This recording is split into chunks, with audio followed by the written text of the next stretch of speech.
What's up? Joe 200. All right, so today is Sunday, October 10th, 2021.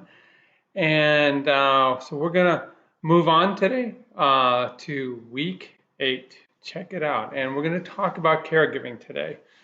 And caregiving in terms of what it means, in terms of the services that the person that is dependent is going to be looking to you for. Okay. This can be your child who's 0 to 5 to 26 years to 30 years of age. Okay. Or it can be your older family member or older friend who's now gotten to the point that they need assistance with certain, say, activities of daily living, maybe assistance in terms of managing their finances, assistance in terms of making sure they have adequate health care delivered to them. All right, so it's a big deal. Okay, it's something that we all have to prepare for. It's something that we all experience. Okay, and it cuts across everything, from genetic sex to gender to race to ethnicity to country of origin. We all have different viewpoints on this and different unique ways of dealing with this. Alrighty, so just as a means to introduce this concept, there's the note that I have written for you, okay? And then you see right here, all right, so this is a pretty cool photo that we took today. And you can see it today. There's the caregiving chapter where I have not put the video in. It's going to go right there, the lesson.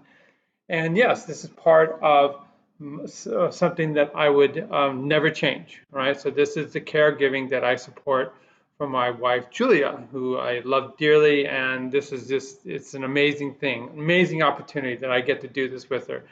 We were noting that this was her 5-year anniversary of getting infusions. The first year was pretty intense, rapid fire, and these are now maintenance infusions. Always when I start my lecture, my phone goes off. So anyways, so yeah, so this is at UC San Diego Moores Cancer Center. And so this is, we do this once a month with her right now. So I call it her monthly tune-up. It's for somebody that is immune compromised, where their component of their immune system does not mount the antibody delivering response. What she does is she gets an infusion of antibodies from people like you that give blood. Amazing technology. And what we do, if you were the major manufacturer, we have blood drives, and when the blood is collected, the red blood cells go off to surgical centers, and then they spin down the proteins that include the antibodies, and then they take those antibodies from about 20,000 people, and they have a special facility that mixes and matches the antibodies from 20,000 people. They put it into the bottle, as you see right here. The bottle's at the top, the bag is saline, so you can see the very tip of the bottle dangling from above. And yeah, that bottle costs about $15,000 a month. And it's amazing. What it is, it's the flavor of the month. So whatever's going around, then she is delivered those antibodies. And then proteins degrade. They are eliminated by your kidneys and liver, and then she needs a new infusion because hers naturally producing antibody cells, the one that you amped up when you got vaccinated, hers don't work as well. So interestingly enough, she's part of a clinical trial, when they look at the antibodies that are in your blood, she shows every month the antibodies that would reflect the immunity of somebody who had already gotten COVID, which she's never had. Not only the spike protein, but proteins that antibodies that are made against other proteins that are found in the coronavirus. So she's getting protection that normally wouldn't happen. All right. So they do give her antihistamines so that she doesn't have an allergic reaction. And so I drive down with her, I drive back, and then that is, again, it's something that is my duty. It is something that is my pleasure, and it's something that'll be the same for you. So now we can now reflect back into that when we look at our weekly assignment. So we're going to go right over here. Okay, and we're going to go right, as I indicated, down to week 8. And as my preamble indicates, we've kind of set up the scenario for you, which is, we've been building this house. We talked about global population aging, and all these things that we've been talking about, dealing with diseases of aging, these slow, chronic, non-communicable, meaning they're not infectious diseases like cancer and diabetes and heart disease, mental health issues like Alzheimer's disease, impacting all the countries where there's more older people and less younger people to help support them. So it's great that we've moved technology forward. It's great that we have this incredible longevity. You know, I still serve, I'm 65, but eventually there will be a precipitous decline for me as well. There's nothing that you can do about that. Um, so then we went into the issues specific to our country. We talked about that right here. And then we went into the biology, okay? Why it happens, why age is the biggest risk factor for these diseases. And then we went boom, boom, boom. We did cancer, diabetes, vascular disease, and like I said, mental health issues, including Alzheimer's, all right? Those three, okay, those 3 weeks, those are the big ticket items, okay, that you're going to have to deal with, right? So you're going to have to deal with your parents, you'll have to deal with your grandparents, you're going to deal with your friends, okay? It is what it is, okay? And and so this care that has to be delivered is what we're going to go over this week, but also it is the toll that it takes on you as an individual, as a caregiver, okay? The emotional toll, the financial toll, all things have to be considered. When you're out doing these things in support of this person that requires your care, you're not working, okay? You're not earning income. Oftentimes you're caught in the middle, and I did this scenario for years when my mom, bless her soul, she died almost 5 years ago. She lived till she was 95, and you know, she luckily for me, she lived in Southern Cal. But that being said, I live in Laguna Niguel. She was in Monterey Park, and then staying with my brother in Brea. I'm working at USC. I'm driving all over the place, all over the place. I have my own family, my own issues, okay, that I had to deal with. So it's tough, and it did take its toll on me. All right, cool. Let's take a look here at this week. All right. All righty. So, you know, I love, love, love, love this particular photograph. It is kind of the contract that we have. All right. So on the bottom, you see the photograph of the mom with her baby son, and then on the top, the inverse of this. You know, fast forward 70 years later, whatever it is, 50 years later, 60 years later, and it's the son with his failing mother. Okay, and like I said, you can oftentimes be caught right here, square dab in the middle, where you're doing both of these simultaneous, where you are caring for your child and for your older parent. And this is why you need support. We actually have the premier caregiving support center in the country, located right out of the School of Gerontology. It's called the Caregiver Research Center, the CRC. And, and we have a number of social workers that handle cases. We have 8 caseworkers on hand, and they're there to help. And we are a resource. So if you live in the Southern California community, please contact our Caregiver Resources Center and check it out, okay? Because it is hard to be a caregiver, and that's the bottom line. All right, so what is happening here? All right, so this just shows you the image. This is the article you have to read, the only article that we're asking you to read. And it's, again, laying the groundwork, okay? This is the shock and awe right here, you know, this caregiver support ratio. And so what's happening is people are having fewer and fewer children. We've told you this over and over again, all right? So that is a reduction in fertility. People are living longer. And so the end result is we look at this ratio of, in the population, it could be family, it can be friends, potential supportive caregivers for people that are in this high risk. So we're looking right here, they're talking about 80 years and older. So, you know, so I plan to be independent. You know, my mom, God bless her soul, she was independent in 91, almost 92. And then the wheels kind of came off the bus, okay?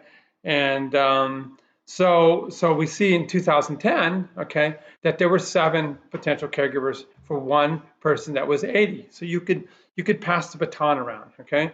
But we see that by 2030, that ratio is predicted to change from to 4 to 1, okay? that would be children and friends, maybe community members that could support that one person. And then we see by 2050, that's 3 to 1. So you see the burden is increased for the caregiver as we advance through your era, 2050. 2050 is not that far away. Think about this, guys. You'll be in your 50s. You're going to be prime time caregivers at that point in time, and you're not going to have very many people around to help you out. Okay. So what is it we're in need of? And we're going to talk about this. We need long-term services oftentimes. These could be health services, social services. Okay. Stuff like making sure that my medicine is delivered to me. Okay, making sure that that I'm taking my medicine as prescribed. All right, so I'm compliant. I need to get to the doctor. Okay, so this is the health side of things. I may need help showering. I may need help bathing. I may need help in terms of groceries. I may need financial help. Okay, maybe I'm okay, but I need some guidance in my financial help. I need help somebody to help pay my bills.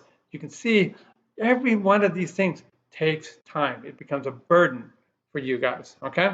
All right. So we're tracking this, and that's what this article is all about. Okay, and looking what's going on. Okay, and the people that are doing the primary caregiving. Okay, the number of primary caregivers. This is the group right here. The younger people are helping out. You guys as grandchildren are helping out, but you also, you guys are busy getting your lives together. But your parents, oftentimes are sandwiched between making sure that you launch and are successful, and then having to deal with, say, a family member that's very dependent in their 80s. Okay, so we see that like I said, the change in family size. That's what they're talking about. The bottom of that paragraph. Okay. Is going to change, and the overall burden is going to intensify, okay, in terms of these long-term services and support. All right.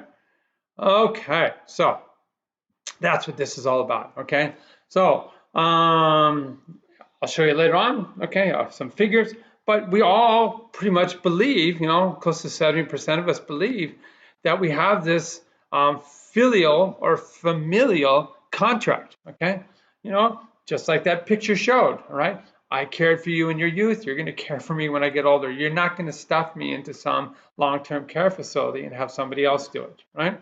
That's everybody's belief. I want to live in my house. I don't want to have to leave this place. I worked my whole life to live in place in my house, and I'm relying on you to be a facilitator, my caregiver later on, to make this my reality. Okay?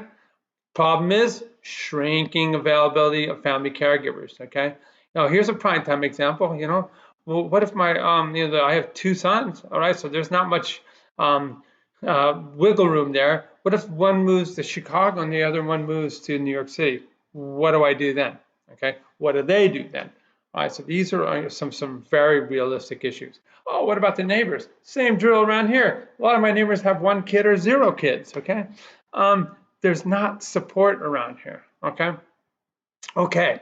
So when we look at caregiving, okay, we're going to talk about the cost of healthcare. Okay.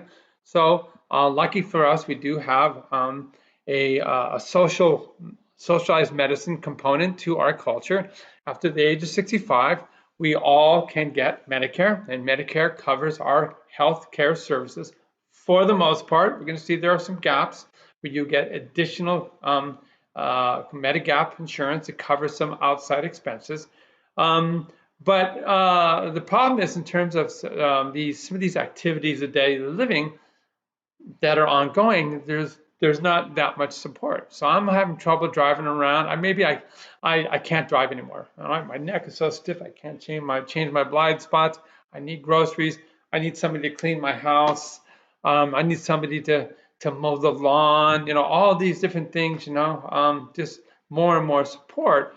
So we have fewer family caregivers. So we're going to start looking at home and community-based services. Okay. These services, unless they're completely tied to healthcare delivery, you're on the hook for. Okay, and even then, it's a very slippery slope. The government really doesn't want to pay for these home bathing services, for example. and aid with financial services. And that right there is a tough one too, because there's so much opportunity for elder abuse when we talk about financial service assistance. Okay, so yeah, so there's the costs are going to be borne by family members and close friends, but we also have these unique opportunities for companies. And what I think is needed in the future is companies where the individual workers, it'll be an Uber like phenomena, and they're already here, by the way. But these companies will have their employees completely and fully vetted, totally insured. Okay, so that if any shenanigans do go on, the person that's been abused financially would be completely reimbursed. Okay. So when we look at healthcare availability down here, okay, this is the reality. The average the average caregiver is what? A woman, a 49-year-old woman, right in that age range that we're talking about right here, 49-year-old women, okay? In fact, we see here that 65% of caregivers are women, okay? Nearly 2/3. So that is just a societal expectation. It's like role playing, you know, and you may not like it, but it is the reality of it, okay? So what is your reality? Okay, again, this is the burden, the financial cost. 20 hours per week of unpaid care to, we say, typical your mother. Because why? Because women live longer than men. Okay, so that's where we're at here. Okay, those 20 hours that you could be grinding away, doing new code to develop a brand new app, are not getting done because you need to go help out that member of your community, maybe a family member or a close friend. All right, so that's the issues. Okay, that is the issues. Okay, and when we look at our caregivers, they're caring for somebody age 50 or older. All right. Okay. You can go down here. This is looking at this concept then of some assistance to you as a caregiver, okay? And this is where, again, you can check out USC's Caregiver Resource Center. We have paid caregivers, okay, that provide essential hands-on caregiving, okay, for people like you. Maybe you're struggling to provide the care and work. Maybe you've moved, like I said, maybe your parent lives in LA and you live in Chicago, okay? So you're gonna have to rely on these outside resources, all right? And we look at the typical age of this hired help. They are 45 and older, okay? On average, 48 years of age down here, okay? And sadly, their income is not that great, okay? And it's something we need to fix. Okay? And this goes through some more of the just kind of the background, the data on this in terms of the typical type of client, aged 80, okay? They may have severe disability, okay? Need assistance with all kinds of activities of daily living, okay? Including bathing, dressing, using a toilet, some instrumental activities like using a telephone, preparing meals. Just preparing a meal can be an ordeal, okay? So this is something that we have to do better on as a society. And this is, like I said, an opportunity for you guys, okay? All right, so this verbiage right here, go ahead and read through it. Oops, sorry about that. It sets up the framework for something that you already know, okay? So this is the caregiver support ratio, okay? That is coming down the pike, okay? It is in your future, okay? So here we are right here, okay? So this was me helping my mom, okay? There were more people around in the community. I had 2 older brothers, and we were on the small side of things, okay?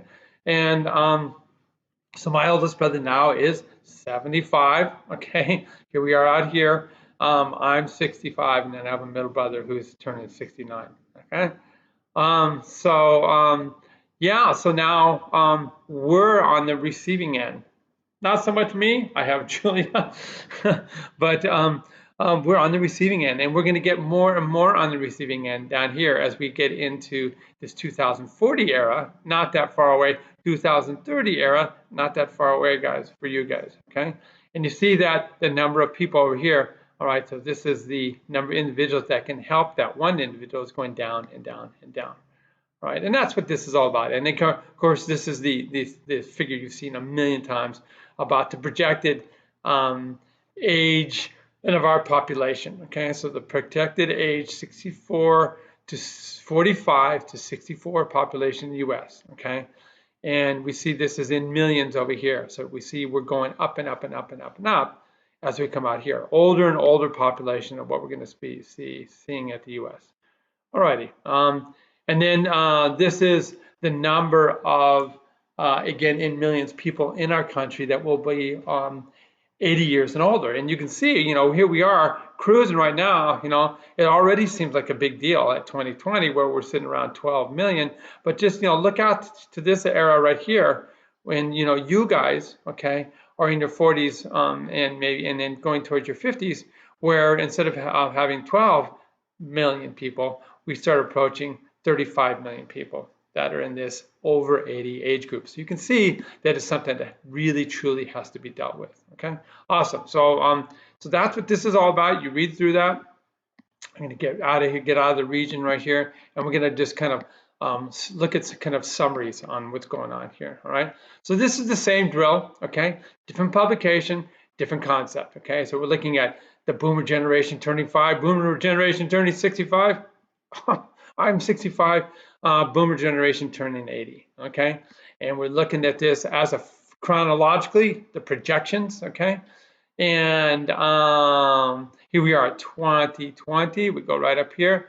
So society says there's more around, but you can see what you guys are in for over here, okay?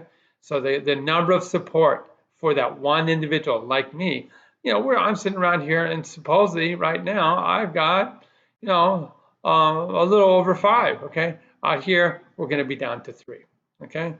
All right, and so that all comes down to burden, all right? Okay, so caregiving in the U.S. How do we stack up globally, okay? And then I'm going to address these other comments right here. What's the most common option for elder care, and what are the direct costs, okay? Let's first look at how do we stack up globally. Here we are over here, United States, okay?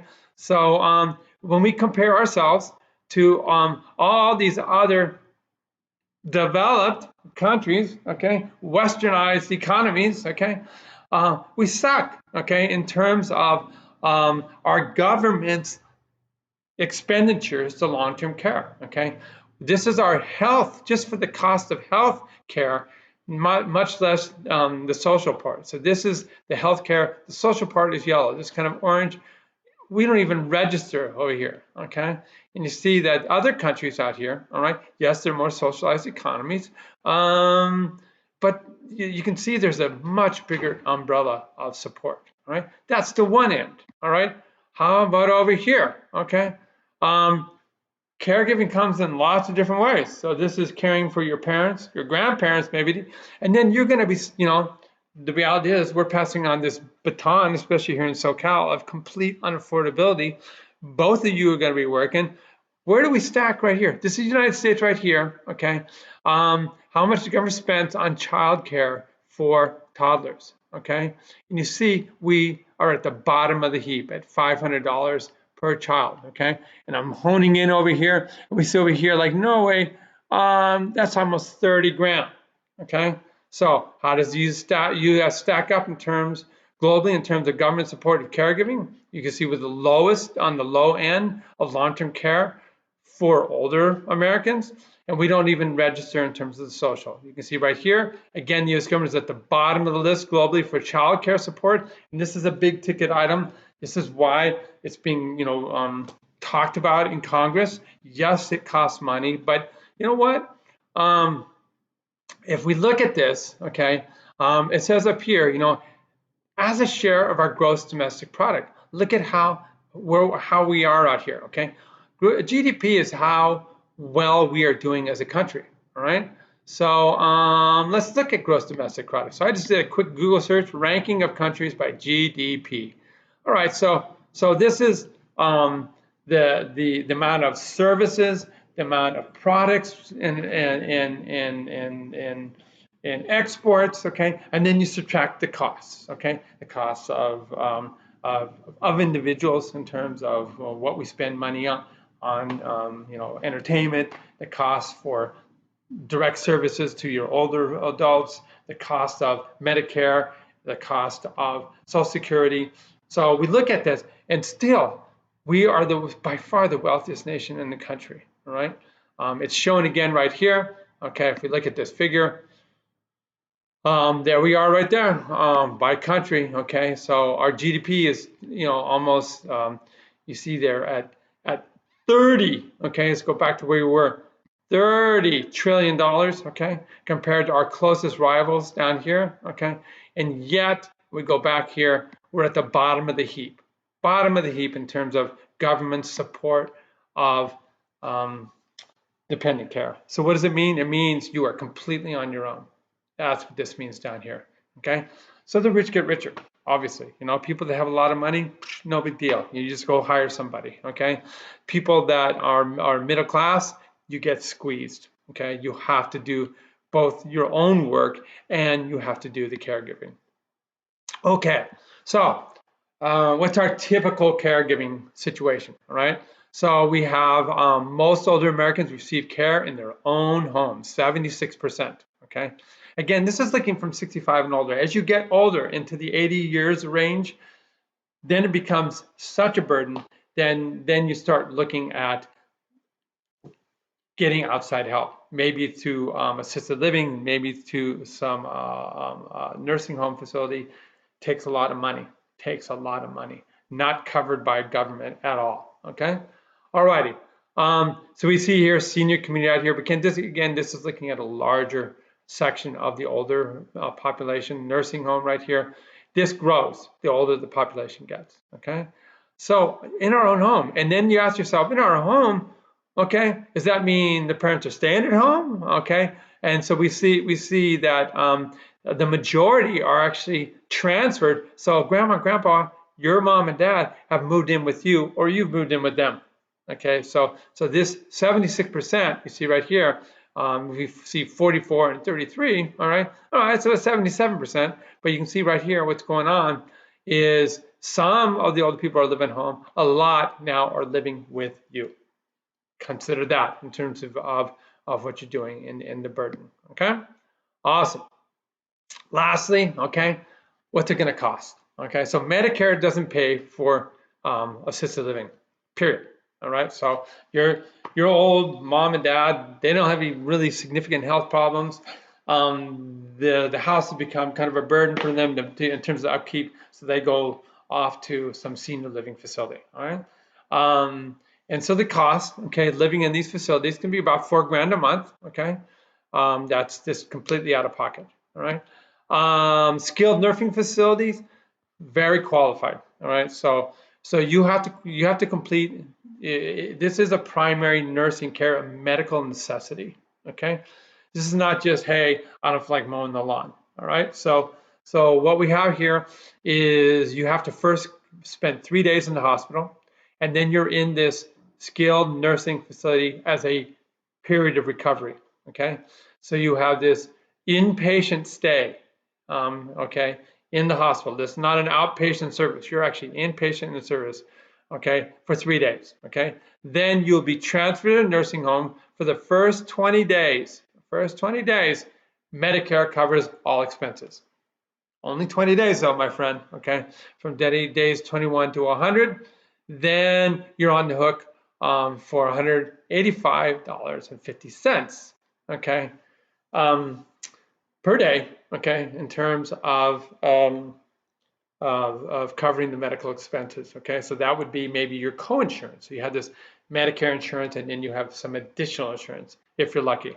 After day 101, all costs are out of pocket. No more government support. All right?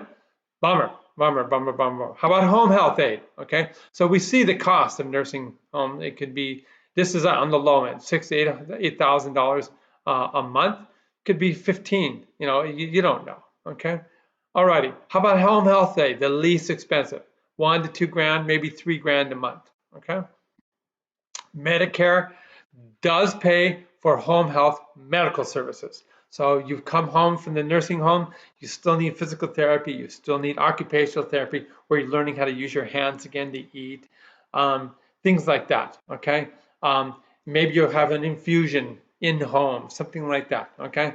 That's covered by Medicare, all right? Medicare does not pay for 24-hour daycare at home. It does not pay for meals delivered or preparation. So it doesn't pay for shopping, cleaning, laundry, okay? When it's the only care you need. If you are having direct medical care, it's a gray area that you have to argue with Medicare to get paid, okay? But if it's just you need help doing stuff like bathing, dressing, using the bathroom, and just looking after things, you're on your own, all right? All right, so you know the drill here. Here's your reading quiz, and then the discussion, right? So I've kind of set things up. What are you going to do? You know, what's the future? What do you think the future is? Should there be more government support? Do we have more tax incentives? Okay, not only tax, deduction in terms of your income, but how about just, a direct reduction in the taxes you pay when you're having to deal with this kind of stuff because of your lost income. We come down here and there's just a one-page read about, we're in a really, really unique country, okay? Multiple perspectives in terms of races, cultures, okay? Gender identity, all these kind of things. They all have unique influences in terms of this pattern of caregiving. And so these are all different things to think about, okay? You look at the front line of defense that's going to be there to help you. It's a social worker. A social worker is in the hospital with the nursing home. They are going to be your communication relay to find out what it is that's out there to help you. Okay, social workers are gods, and they sadly they're heroes. They don't get paid very much money. Okay, so we see the median, that's the middle of the road salary for a social worker, about 50 grand, and this is kind of some of the things that they're gonna that are attributes of the social worker. Okay, they are altruists, so they have a strong desire to help others. Okay, they're analytic, so they'll be able to assess the client's unique needs. They then refer you to the correct contractors that are in your area, so they're super well connected and they know the best for the services that you need. Okay, and with a social worker, this is their spectrum of connectivity. Okay, so they work with schools. Okay, you can be a social worker in terms of services for children as well. Okay, so with a child over here, family agencies. Okay, they know how to interact with our government agencies for support. We have social workers that work at Correctional Institute. And again, this is the big one right here that we've been talking about, mental and local community health care. All right, so that's the drill, my friends. So thank you for your time once again. And don't worry about our Trojans. They're going to come back. You have to feel for our players. They try hard. They just didn't have the right chemistry, didn't have the right planning to beat Utah. But you know what? These guys are awesome. They'll come back soon. All right, guys. So I'm going to say peace to you right now. And what I'm going to do here is I'm going to find my out, and I'm going to say adios, friends.